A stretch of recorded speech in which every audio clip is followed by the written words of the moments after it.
Parole aux orateurs des groupes, en commençant par Monsieur Raphaël Girard. Merci, Monsieur le Président. Mesdames et Messieurs, bonjour à toutes et à tous. Avec mon groupe, je me réjouis de la tenue de cette table ronde qui nous permet, je pense, d'en apprendre plus sur la profession, souvent méconnue des conservateurs-restaurateurs. Du fait de leur méthodologie et de leur sens de la déontologie, vous l'avez expliqué, ces derniers constituent pourtant des piliers fondamentaux de nos politiques de protection patrimoniale. À cet égard, l'incidence économique de la crise sanitaire liée à l'épidémie de coronavirus sur le secteur est source d'inquiétude.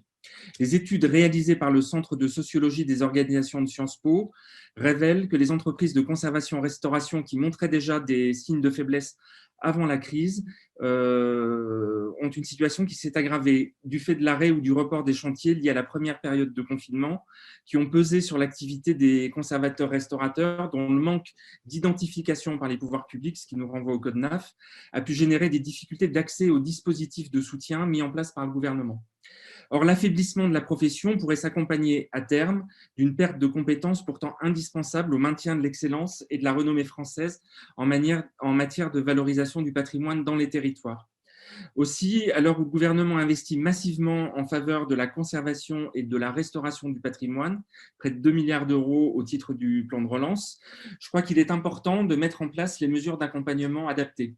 Dans ce contexte, je me demande si la mise en place d'un titre protégé réglementant l'accès à la profession ne serait pas au fond un vrai bénéfice qui permettrait notamment de clarifier les compétences et le niveau d'intervention de chaque acteur de la chaîne patrimoniale et ainsi de favoriser les passerelles entre les professions partenaires telles que les artistes ou les artisans d'art, au travers des VAE qui aujourd'hui existent mais ne fonctionnent pas très bien, et de faciliter l'émergence d'équipes pluridisciplinaires, à l'instar de l'opération lancée en 2020 par le Mobilier National, qu'évoquait M. Personnaz tout à l'heure.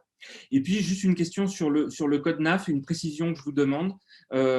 Aujourd'hui, c'est aussi une revendication forte de l'ensemble du secteur des métiers d'art, et notamment d'Ateliers d'Art de France.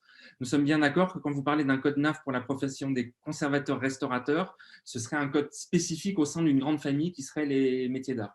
Parce que le risque serait de faire perdurer les problématiques qui existent depuis que vous avez été intégré à la liste des métiers d'art. Je vous remercie. Merci, Monsieur.